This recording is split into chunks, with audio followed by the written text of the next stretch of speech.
یہ جو عالم ہے، یہ جہان جو ہمیں نظر آ رہا ہے، یہ جہان خود بخود نہیں بنا، بلکہ اس جہان کو بنانے والا ایک ہے۔ وہ کون ہے؟ وہ قدیم ہے، ازل سے ہے، ابد تک رہے گا، ہمیشہ سے۔ اللہ تعالیٰ کی ذات قدیم ہے، ہمیشہ سے۔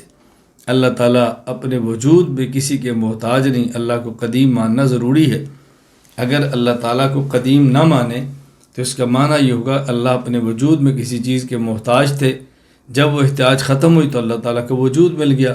جب اللہ صمد ہے، لا یحتاج الی احد ویحتاج الیہ کل احد ہے، اللہ کائنات میں کسی کا محتاج نہیں، اس لیے اللہ کی ذات قدیم ہے۔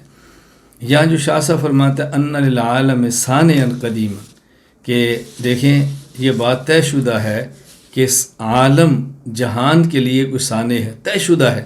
طے شدہ کا مطلب کیا ہے؟